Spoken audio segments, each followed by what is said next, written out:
Does the thought of living in the country seem super appealing, but you're just not entirely sure if you're ready to step away from the conveniences that city life offers? In this video, I'm going to share with you some of my absolute favorite things about living in the country, as well as some of my not so favorite things, so that you can decide for yourself if living in the country is for you. Be sure to watch to the very end of the video where I talk about one of the quirkiest benefits of living in the country, and then let me know in the comments section if you would love or hate this particularly quirky country hobby.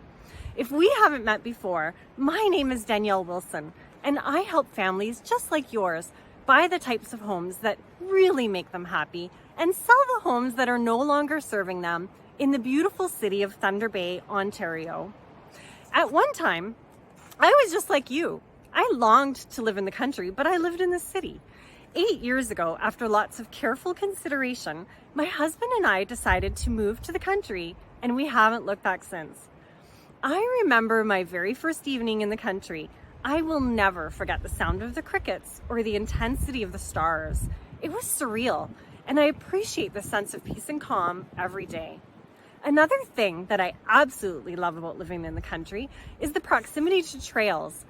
Fall trail runs, early morning dog walks, snowshoeing through miles of fresh fallen snow, or just hopping on my snow machine right out the front door and going for a ride. That's pretty awesome.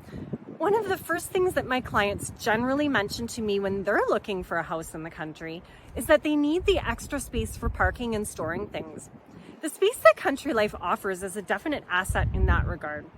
Finally, if you're a dog lover like so many of my clients are, you will love living in the country just for the extra yard space that you will have for playing, exercising, and training your dog.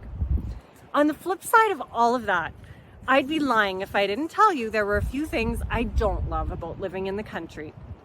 The biggest consideration, in my opinion, particularly living in northwestern Ontario, is the winter driving conditions. There have been many drives home, honestly, where I've white-knuckled it the whole way after a long day at work and really wished that I wasn't on the highway in that particular moment.